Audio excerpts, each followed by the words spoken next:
Most individuals lack a true understanding of how lengthy eternity endures, often conflating it with the idea of infinity. However, my personal experience revealed that eternity spanned precisely 15 years, 2 months, 27 days, and several peculiar hours. It concluded much as it began, with my wife, Tracy, affectionately locking eyes with her partner and sharing a passionate kiss. Except this time, I was this partner for the first time, and the kiss followed my proposal for her to be mine forever on the night I presented the engagement ring. In a different setting, I found myself a mere bystander in a restaurant 2 towns away from our residence, as Tracy and an apparent new lover exchanged adoring glances and leaned in for a passionate kiss. The details of how I ended up in the same restaurant as this couple are irrelevant. Their location, an hour away from our hometown, indicated a deliberate effort to remain discreet. Initially curious, my emotions swiftly shifted from curiosity to shock, disgust, and anger.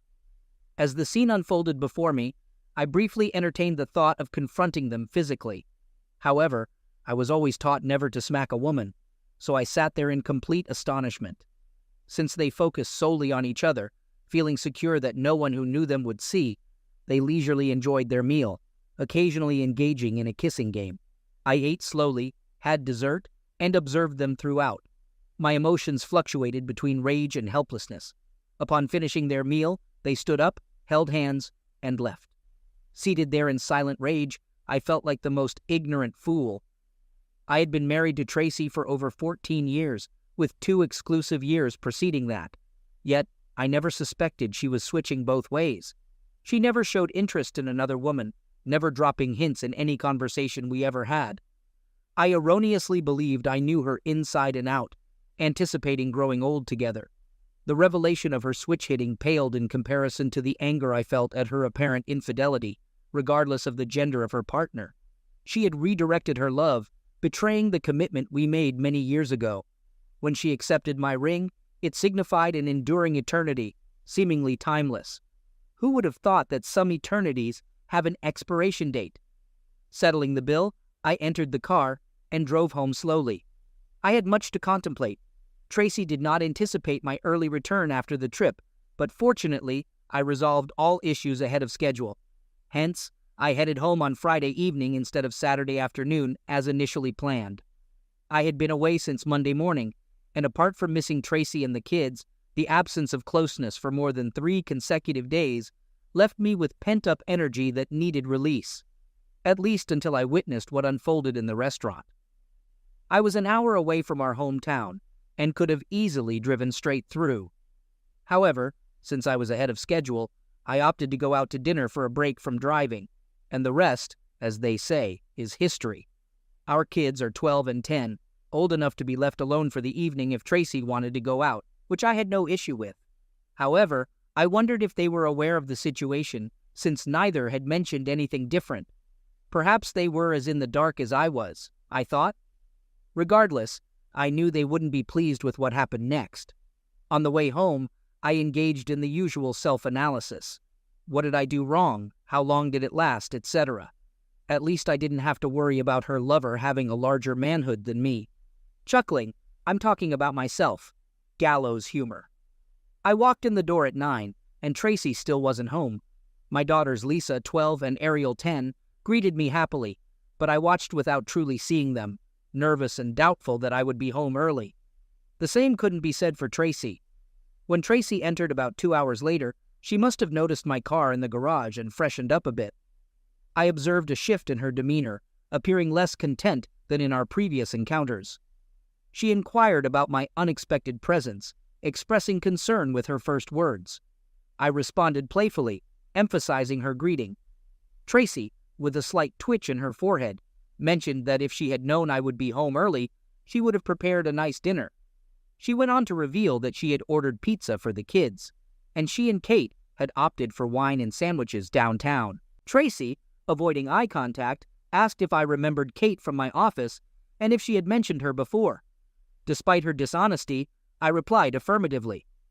Tracy then proceeded to sarcastically recall Kate as a blonde with ample chest, remarking on the trail of admirers she left behind. I couldn't help but think that Tracy had the ability to assemble a football team merely by entering a room. This wasn't solely due to her captivating effect on married women. Kate, I mused to myself, possessed the allure of a goddess with her remarkable chest. She was about 26 years old and had started working at the insurance company where Tracy had worked the previous year. The two became instant friends, and apparently, somewhere down the line, at 39 years old, Tracy could still turn more than a few heads. She was also blonde, with a beautiful figure and curves in all the right places. She was only 10 pounds heavier than when we first met, but it was still a great package, and at least until recently, it was exclusively my package. Despite the worried expression on her face, Tracy acted calmly. As for me, I could barely stand on my feet, so I just told her that I was tired and was going to bed. She gave me a quick peck on the lips as I walked past her and headed up the stairs. Perhaps I was mistaken, but I was almost sure that I felt the taste of love-making games on her lips. I went to bed but did not fall asleep.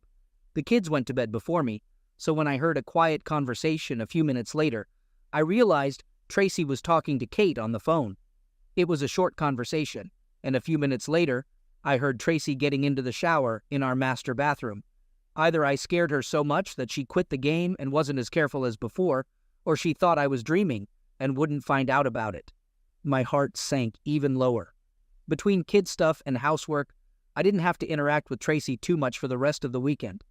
She wanted to have a family dinner on Saturday night, but I said I wasn't in the mood and just left the room, effectively ending the conversation. She must have known something was up because I'm rarely rude to her. On Monday morning at work, I requested a day off from my boss due to some personal issues I was facing. Having gone through a divorce about 10 years ago and remarried 5 years ago, John, my boss, had some understanding that something was amiss in the Mason family. Considering the success of my sales trip the previous week, he didn't hesitate when I asked for time off. As I prepared to leave his office, he handed me his business card, revealing it to be that of his divorce lawyer. He conveyed his regret, expressing sorrow for the unexpected turn in my relationship with Tracy. I acknowledged his sentiment, stating that I, too, had envisioned a lasting connection with Tracy. Acting on my boss's suggestion, I sought legal advice 2 days later. Despite my lawyer's potential for a more professional approach, she displayed genuine concern for my emotions and offered gentle guidance. She seemed surprised when I decided against hiring a private investigator to gather concrete evidence of Tracy's infidelity. I detected understanding in her gaze as she pointed out that, in a no-fault state, such evidence might not carry much weight. The primary concern, she noted, could revolve around potential challenges with visitation rights, although she expressed confidence that this would likely not be a significant issue, no matter how hard I tried. Being around Tracy and the girls at home was something I couldn't handle. Tracy likely sensed this, given our minimal communication. I believe the girls sensed something was amiss by our unusual quietness. I gave Tracy numerous chances to talk, but she never seized the opportunity. The situation escalated when Tracy was served at work the following week. Call it petty if you will, but I wanted Tracy to experience even a fraction of the pain I felt. I presume she was served around 11:03 a.m. because my phone started ringing incessantly at 11:05. I ignored all 15 calls from her and several from unfamiliar numbers, suspecting she might be using friends' phones to contact me. Surprisingly, I felt a surge of energy for the first time since discovering her with Kate, and I was having a surprisingly good day.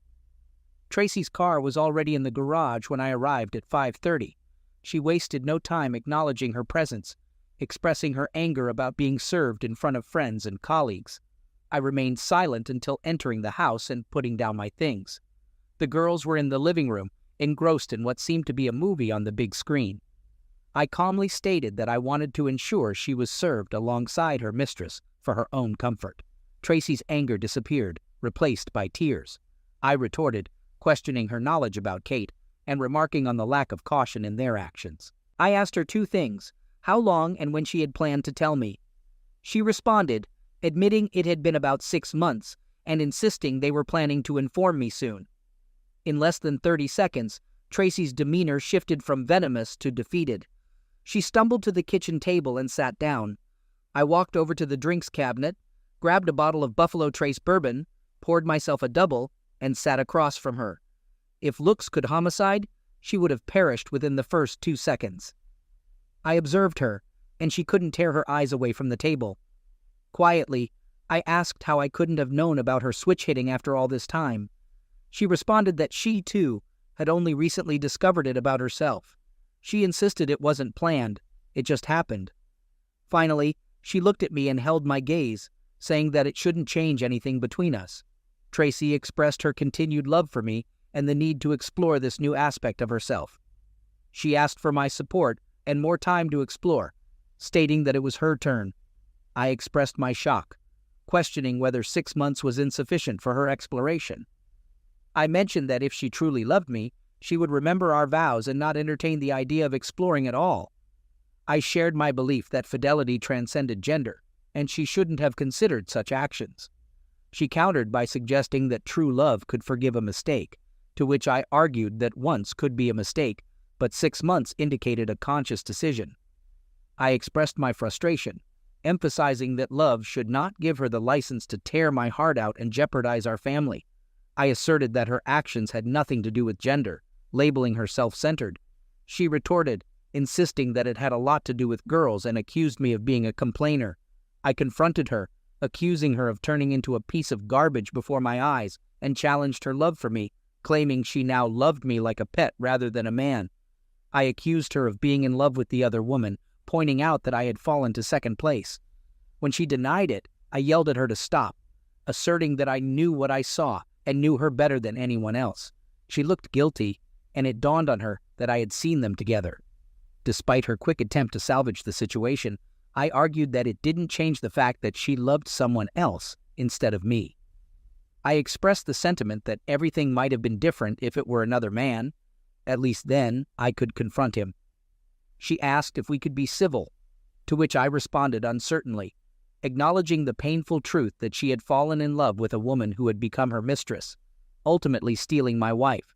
A few months later, I learned that the children knew nothing about Tracy's affair. They thought that Aunt Kate was just a close friend of Mom's. They had both seen the occasional quick kiss and gentle touch. But since Aunt Kate wasn't a man, they didn't think there was anything inappropriate. I found out about this one night when the kids and I went out to dinner, and the kids mentioned that Kate had been spending more time in the house since I moved in. They seemed to have figured out that Aunt Kate was one of the reasons Tracy and I were getting a divorce. Since we live in a no-fault divorce state, our finances were pretty much split down the middle. I had to pay her child support. She got the house until the kids went to college, and of course, I had to pay child support. I moved into an apartment about 15 minutes from my old home. I was completely crushed.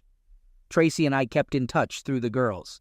They were involved in all sorts of activities, both in and out of school, and Tracy and I tried our best to show them that we were going to support them as much as possible. I don't know why, but Tracy fought hard with the divorce, and it dragged on for a year before we finally did it. I was polite, nothing more, when I ran into Tracy and Kate at my daughter's parties. As for family events, I was always invited. But knowing that Tracy would be there, I apologized and escaped for forgiveness. I know I was giving up some wonderful family memories, but it took everything I had to keep my composure when she and Kate were around. I did a solo day for the kids to give them birthday and Christmas gifts. As you might expect, each of us retained the friends we had before we got married. Almost all the friends we made after we got married stayed with Tracy. As one of the husbands explained to me, many of them felt awkward around me, given that I had lost my wife to a woman. The consensus seemed to be that I somehow deserved it, and several of our married women friends almost made just that claim. I let them go without a fight because, as the old saying goes, you learn who your real friends are under adverse conditions. By my own choice, I didn't date much for the next few years. My heart certainly wasn't ready for this, and I didn't need much communication. After a year of being alone, I went to the local animal shelter and adopted a German Shepherd who was probably about 3 years old. I actually went to the shelter and asked them to show me the 3 dogs that had been there the longest. The one I chose had been there since he was a frisky puppy, but after being rejected repeatedly, he turned into a quiet, reclusive animal with the saddest pair of eyes I've ever seen on an animal. I felt like we were soulmates because we were both rejected. The dog's name was Bob. Not some cute animal name or something named after a cute Disney character, just Bob. Bob caught me, and I caught Bob. The first thing he did when I brought him into my apartment after sniffing around was to climb onto the couch next to me and curl up next to me. He was good with the girls when I had them over on the weekends, but I think Bob liked it best when it was just us guys. He loved to walk or ride with me, and we could talk about almost any topic. Admittedly, Bob was mostly silent during these conversations, but I knew from the look on his face and ears that he was paying attention to everything I said. A few years later, my oldest daughter, Lisa, met a guy from Boston in college and got married. Since I was doing pretty well in my engineering career, I could afford to give her the wedding of her dreams. I couldn't have been more proud of her as I walked her down the aisle. But after the service, I earned a reprimand from her for ruining my one line. I realized this right during the rehearsal, but under the pressure of the real situation, my voice cracked. Coming to my senses, I responded to the question of who was marrying Tracy off with a simple "I" instead of the correct "her mother and I." I admitted to almost choking on my words. Taking my seat in the front row beside Tracy, she leaned towards me and quietly remarked that it was disgusting, and I knew it. Kate, seated next to Tracy, leaned forward and audaciously glared at me. I discreetly told her to forget it with just my lips, checking if the pastor noticed our exchange. Wedding ceremonies always bring back memories for me, and at first, I looked back on my wedding day fondly. This memory lasted about 30 seconds before I mentally pictured Tracy and Kate together in the restaurant when I found out about them. When I awoke from my reverie, Tracy was looking at me sadly. She blushed and quickly looked away. I guess I wasn't the only one taking a walk down memory lane. Although I didn't try to watch, I noticed that Tracy and Kate seemed to be having a great time together with Lisa and her new husband Jerry and almost everyone else. It was then that I noticed I was one of the few single people over 50 in the room. Feeling sorry for myself, I went to the open bar and ordered a shot of 18-year-old Irish whiskey. Taking my glass, I sat down at my table and quietly patted myself on the back for hosting such a grand event. 3 years later, I was about to play the father of the bride again when my youngest, Ariel, had her beau walk her down the aisle. This time, I decided not to go it alone and finally made a concerted effort to meet people. Returning home from a 3-day trip out of state 3 weeks later, I stopped at a small bar restaurant about an hour from my apartment. Though I usually avoid such bars due to my dislike of country western music, they were advertising pork BBQ, so I had to stop. The food was great, and as the DJ started playing music around 8 p.m., I looked around in case there might be someone worth chatting with, so to speak. Just then, a 30-year-old black woman with the face of an angel walked through the door. She was absolutely gorgeous, and I wondered why an unmarried young black woman was at the bar at this time. On the other hand, there I was, the lonely old white guy. I knew she was probably too young for me, but damn it. I motioned to the bartender to put everything she drank on my tab. He told her that her drink was paid for and gestured in my direction. She walked over to my table to thank me, and I invited her to sit down. To my surprise, she sat down next to me and introduced herself as Jade. During a pleasant evening, she suggested going to her place, catching me off guard. Without hesitation, we headed towards the door when a man in a cowboy hat approached Jade and lightly kissed her cheek. I halted abruptly, and Jade reassured me, introducing him as her husband, Fred. She asked if he could join and have a look, to which Fred grinned and mentioned their involvement. I expressed my discomfort, stating there was something wrong with the situation and the messed-up generation. I raised my hands, signaling them to stop, and left alone to my car. In another attempt to find companionship, I turned to my church. Carrie, a 50-year-old divorcee with long black hair, 34B chest, long legs, and a big smile, and I got along well. After a few dates, we went back to my apartment, leading to closeness. However, during the encounter, she began muttering her ex-husband Jim's name. The situation escalated as she screamed it during subsequent climaxes. I stopped immediately, explaining that I wasn't Jim. In response, she expressed genuine anger and questioned why I had stopped. In silence, I drove her home, and needless to say, there was no fifth date. For my next dating venture, I invited a coworker over for an evening of food and dancing. Allison Webb, a vivacious 42-year-old divorcee who had separated from her husband almost 5 years ago, was a blonde with slightly larger chest and a bump than someone of average proportions. We had been friends at work for about 10 years, and by this point, she had heard my sad story, and I had heard hers. Our great evening turned into several wonderful evenings, and we genuinely enjoyed each other's company even before our first time being make love. Looking forward to a great time at the wedding, I invited Allison to be my date. She responded seriously, expressing uncertainty about accompanying me to my daughter's wedding, considering the family dynamics with my ex-wife. I mentioned that she would need the green light from Bob, my wingman, a 45-pound German Shepherd mix with sophisticated taste. I explained that if Bob didn't like her, he wouldn't accompany me to the wedding. She found this peculiar and labeled me a strange person. After passing Bob's test the following week, Allison agreed to be my wedding date, bringing joy to the girls who were happy I wouldn't be attending solo. Tracy, however, appeared displeased with this arrangement, consistently giving me disgruntled looks. Since I didn't engage much with her, I disregarded her opinion. However, it bothered Allison, who sensed Tracy's dislike for her. At the rehearsal dinner, I found Tracy alone and finally confronted her, asking about her problem. Tracy responded with sarcasm, expressing disdain for Allison and questioning if I was now dating Girl Scouts. I noted that Tracy's jealousy didn't look good on her, reminding her that Allison, Tracy, and Kate were the same age. I playfully remarked that Tracy had traded me for a younger female version, and she responded with shy grace. A year later, Allison became my second wife, and life went on. Truthfully, I had completely forgotten that I was on the bone marrow registry when I got a call one day at work and was told that after 30 years, I was a match for someone.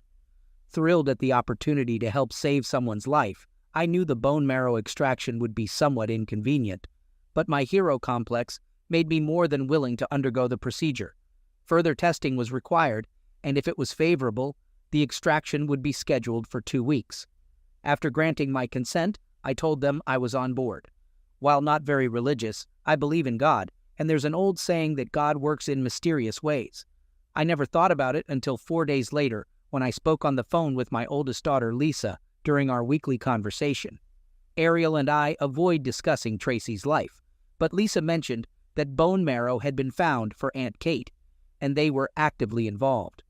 Through Lisa, I conveyed my best wishes to Kate and Tracy, expressing that despite the pain caused by their actions, I didn't wish them damage.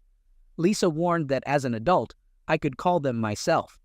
I acknowledged this, but explained that the less I talked to them, the less likely I was to say something unpleasant that I might regret later. Lisa encouraged me to come to terms with the divorce, highlighting that I've been happily married to Allison for almost 2 years. Acknowledging my happiness, I shared that while I no longer hated Tracy, she wasn't on my Facebook friends list. I decided to send Tracy flowers with a card of good wishes. Later, as I ordered the bouquet, a thought struck me. Bone marrow matches are rare, and the coincidence of Kate finding a match around the same time as me seemed too convenient. Aware of the anonymity in the donation process, I contacted my registry contact, pretending to be optimistic, and inquired about the likelihood of my match living in the same city.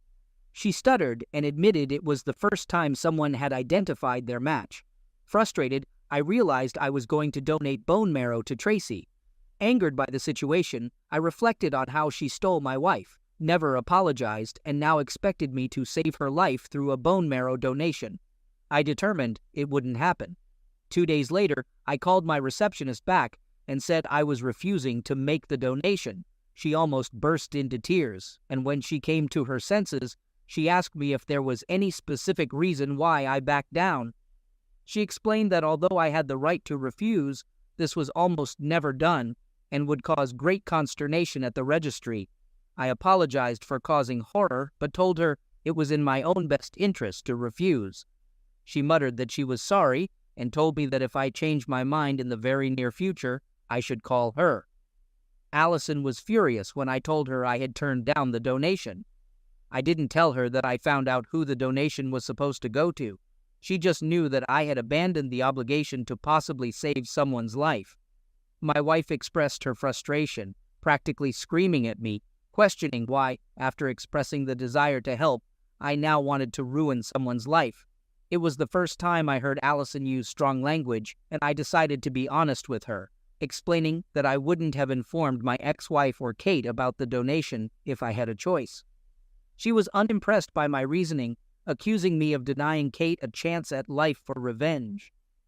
I clarified that it wasn't revenge, emphasizing my efforts to have as little in common with my ex-wife and Kate as possible since they both hurt me. Allison questioned if they knew about her involvement, and I assured her that everything was done anonymously, and I only found out about it by luck. As I shared this, Allison's expression softened. She argued that I couldn't refuse the opportunity to save someone's life, emphasizing the weight of holding Kate's life in my hands.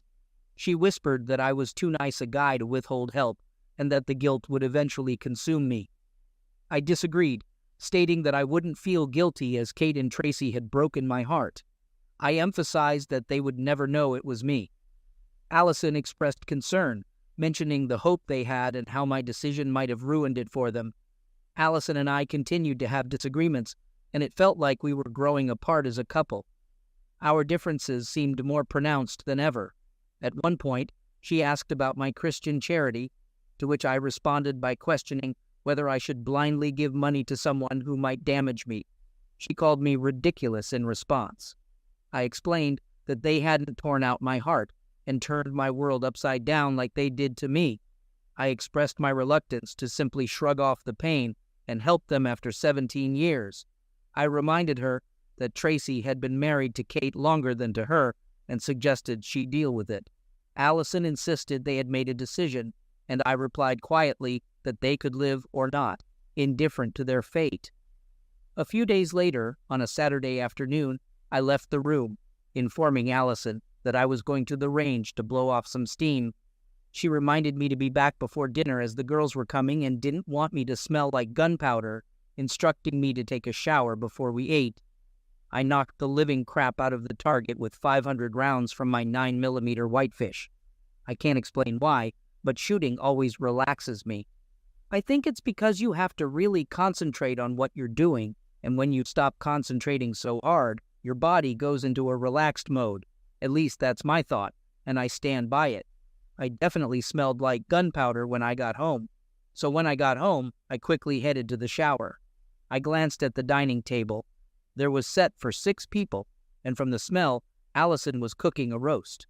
She is a great cook, and I was hoping she would make these little brown potatoes instead of mashed potatoes. After taking a shower, I poured myself a glass of rye whiskey and brought Ellie a glass of wine. She seemed a little nervous, which I put down to her wanting the dinner to be perfect for the girls and their husbands. I kissed her on the lips. I was sitting in the living room reading on the computer when the door opened and the girls came in, not accompanied by their husbands, but by Tracy and a shabby-looking Kate. I wasn't happy to see any of them, and I shot Allison a glare as I stood up to greet everyone. I kissed both girls, but didn't say anything to my ex or Kate. I noticed that they greeted Allison with what could be called enthusiasm. There seemed to be a lot of whispering around. Not having been born yesterday, I immediately knew that Allison had orchestrated this little intervention. I was more inclined to think of it as an ambush, since apparently I was the only one unaware of the meeting. I thought about just taking my phone and leaving, but then I decided it was time for me to speak up. At first, however, I had to endure the excuse that it was just a nice meal with family and friends. Kate's illness was the main topic of conversation at the table, although I took no part in it. Sitting with what I thought was a thoughtful expression on my face, I suppose dinner and dessert were good. I really couldn't tell. Being the good host, I provided everyone with their afternoon drinks, and we moved into the living room. After a moment of silence, I decided it was time to express my thoughts.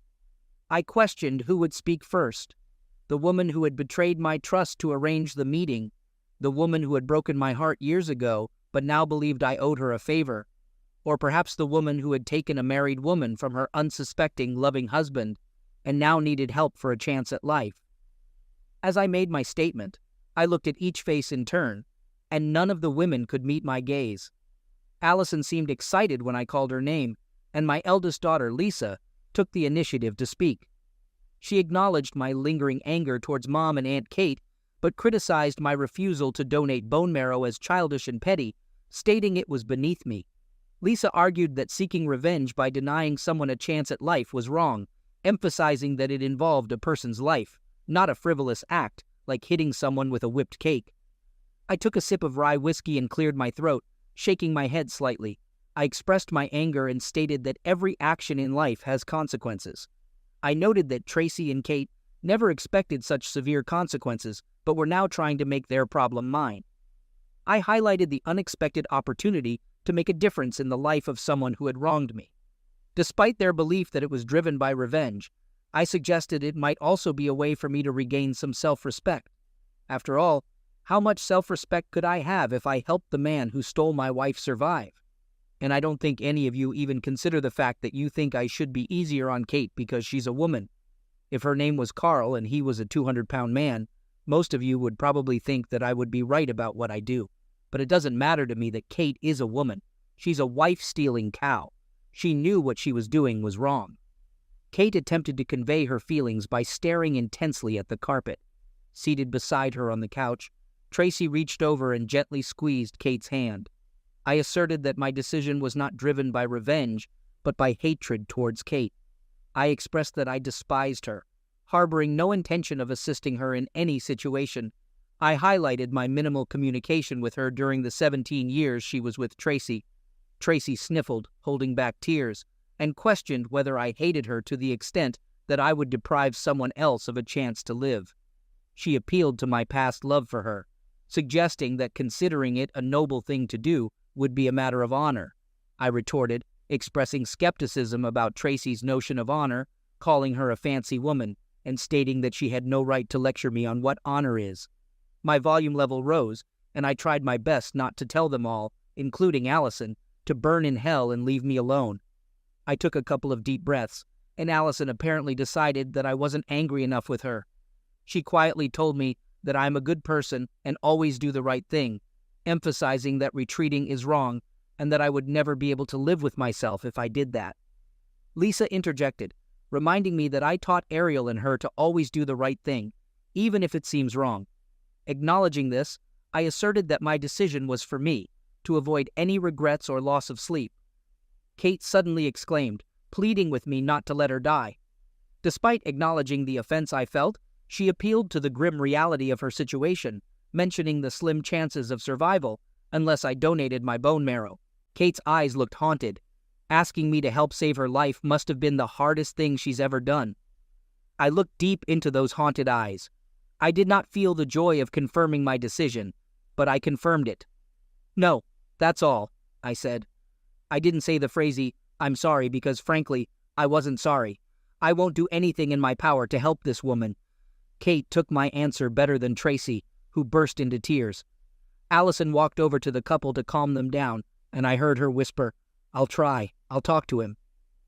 She was so caught up in the moment that Allison never realized that she had put our marriage in jeopardy. I will have to think long and hard about whether I can bridge the gap in our trust. I grabbed the car keys from the key ring where they were located. I walked out the door while 5 women cried. I didn't return for 3 days. I didn't answer any of the dozens of phone calls from Allison or the kids. The house was dark. I quickly looked around and decided that Allison had stopped somewhere else for the time being. A suitcase and some clothes were missing, but almost everything else was left untouched. I also grabbed my suitcase and packed a few things, taking most of my clothes and most of my belongings with me. I left my wedding ring in the middle of the kitchen table. 3 days later at work, I received an anonymous call that turned out to be Allison. She expressed disbelief that our relationship was ending because I refused to be what she considered the biggest idiot in the world. I responded by expressing my astonishment at being married to someone who had completely violated my trust. I suggested that both of us could fix the situation, and if anyone was seeking revenge, it wasn't me, but perhaps a higher power. I referenced the biblical saying, "Vengeance is mine, says the Lord." I criticized her for her actions and remarked that she really sucked. Kate passed away 2 months after our official divorce, and I learned about it through the local newspaper obituary. I hadn't followed her case, and none of my daughters kept me informed. Despite the estrangement from my daughters after the confrontation, I stood firm in my belief and stance of not helping Kate, and neither I nor my girls backed down. My decision was the right one for me. I never lost a minute of sleep over not giving Kate my bone marrow. The people at the bone marrow registry were not very understanding of my individual situation and completely crossed me off the list.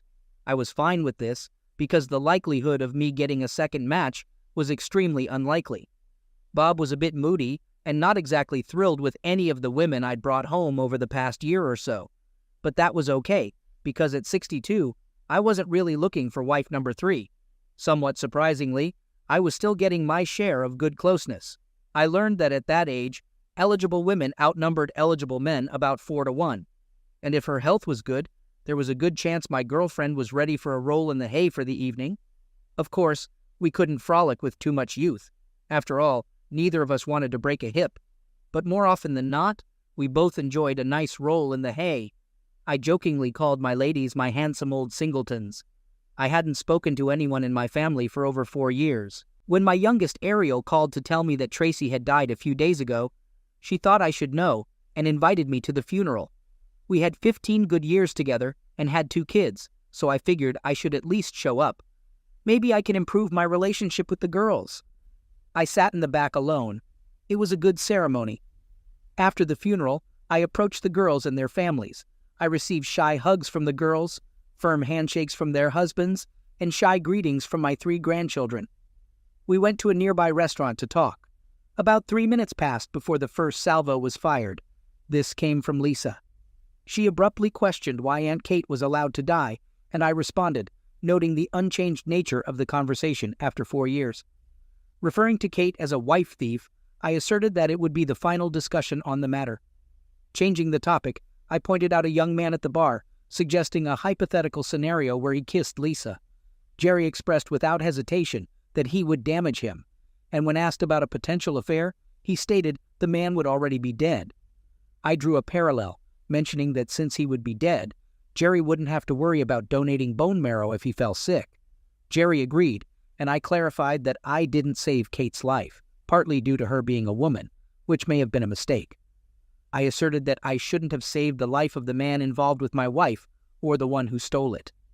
Jerry agreed with the realization dawning on him, and he looked around the room, observing understanding gradually light up in each pair of eyes. I quietly shared that I wasn't proud of my decision, but not ashamed either, explaining that Kate didn't deserve my compassion for stealing the love of my life. Ariel questioned how I could withhold compassion if I ever loved her mother. I confessed to having loved her mother deeply, but when she broke my heart, much of that love turned to hate. Acknowledging that I was just a man, not the monster portrayed by her mother, I expressed that things didn't turn out well for her mother, and karma eventually caught up with her and her friend. Tears filled the eyes of the other 4 adults in the room, while the children looked confused and worried. I recognized that it would take time for all of us to come to terms with the situation and suggested that we not dwell on the past as life goes on.